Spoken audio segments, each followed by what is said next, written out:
traders, and welcome to this week's Forex Focus. I hope you all had a wonderful week last week in the markets, and you've also had a wonderful weekend and you're ready and raring to go for the week ahead.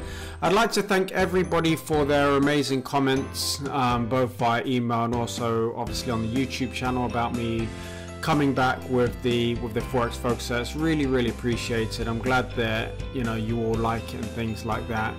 And I'm looking forward to bringing these out, as I said to you, on a regular weekly basis. So, thank you very much for those comments. Quick shout out to Brandon Carter FX as well. Thank you for your comments, dude. Always appreciated, and nice to see that you're kind of still in the mixer, still doing your thing. So, yeah, okay. Anyway, with all of that said, let's now jump across to the charts and take a look at the opportunities, or some of the opportunities I like for the week ahead. Remember, before I get into it, all of these, this is not trade advice. I'm simply showing you what I'm doing with my own account. So I'm showing you some of the trades I'm looking at for the week ahead and how I'm going to play them. It's obviously up to yourself to then go and do your own analysis, your own due diligence, and decide for yourselves whether or not these trades are right for you. Now, the three trades that I want to look at this week, and the first one is the Aussie dollar. Now, the Aussie dollar, the reason I want to look at this one is it's interesting because it could be a bit of a trend reversal. As you can see here on the daily chart, the market up until very recently, so let's draw in a trend line down here. The market was literally just moving down and respected the trend line. The market then broke through the trend line a little bit. Oh, sorry, let me get that in there. So the market then, in fact, let's zoom in.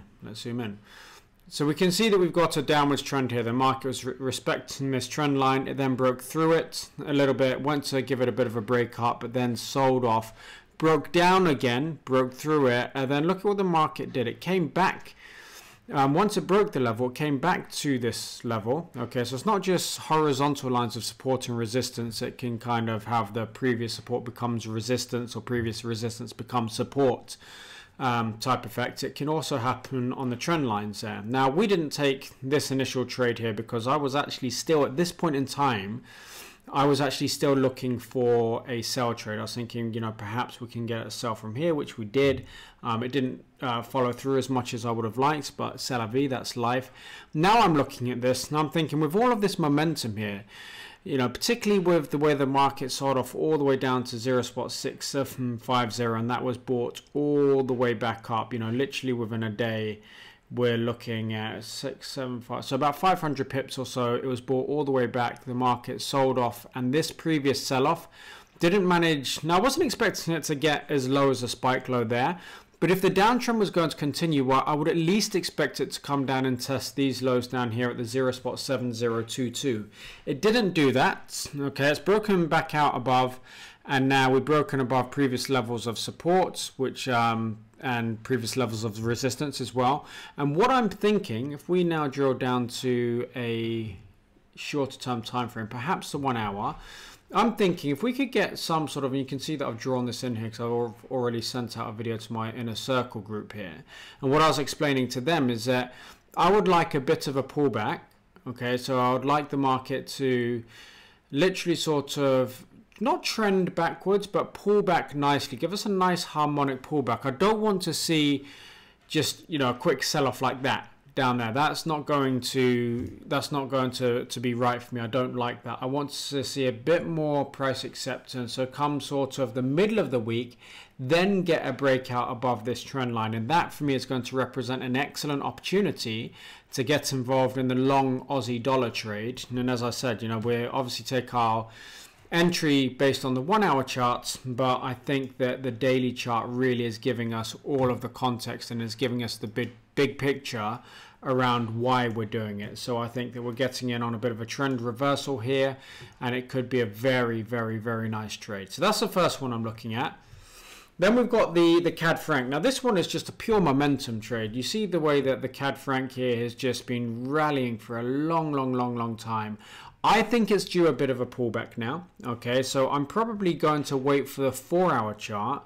And I choose my time frames based on where I see the momentum. Okay, so if I see momentum on the 4 hour chart, I might look for an entry on the 1 hour, the 15-minute chart. I'm seeing the momentum on the daily chart. Look at this move here. Like, it's literally just gone from 0.7185 all the way up to 0.76 without even looking back. And I think that we're due a bit of a pullback. So similar to the thing on the Aussie dollar, I'll be looking for the 4-hour chart. I mean, perhaps the 1-hour chart. We can look at what the price action looks like in the middle of the week, but I'll be looking for the 4-hour chart to do this sort of thing here. Back to the previous level of resistance. So we can see we've got resistance over here at the 0.7516. And then give us a break up from this point. So we can either look for a 1, 2, 3 reversal on the 1-hour chart.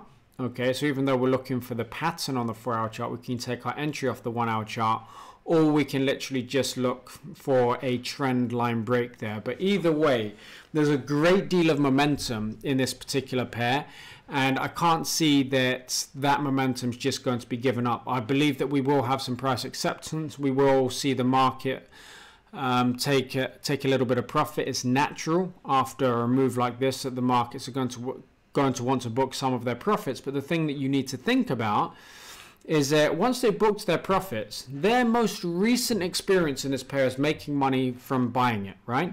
You can see that you've got momentum pushing up, pushing up, pushing up. So all of these buyers here made money. They'll take a little bit of profit up at the top here. And once they've taken a little bit of profit and they look at these same technical patterns as we do, okay, I know this for a fact, and you come back to a previous level of resistance, which we all know will then act as support, what do you think those traders are going to do? I'm talking about the big money traders that drive the markets. What do you think they're going to do? They know that the last time they bought this, they made money, right? So if they see value in the market, what do you think they're going to do? They're going to buy it again.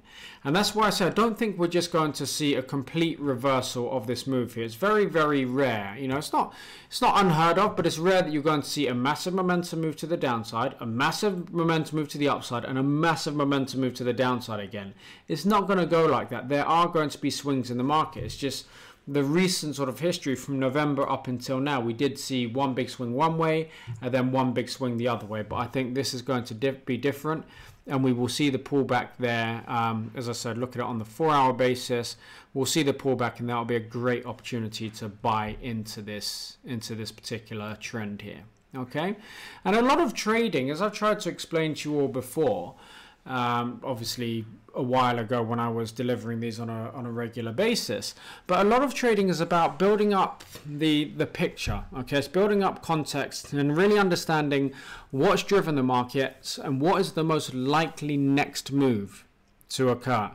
Right, it doesn't mean that it's definitely going to occur, but you know, on the balance of probabilities, if we look at the recent price action, what do you think is going to happen? So taking a look at the CAD yen trade, which is very, very similar to the CAD franc trade. You know, obviously it's Canadian dollar, so it will be. But taking a look at this trade here, on the balance of probabilities, we've got a massive up move here. The market was bought from 77.47 all the way up to, where are we now, 83.60. So you're looking at pretty much 613 pips, or 513 pips, sorry. So quite a big move there, right? It's gone from one level all the way up to the other, and it hasn't really looked back. So what do we think is going to happen? There is going to be profit taking, absolutely.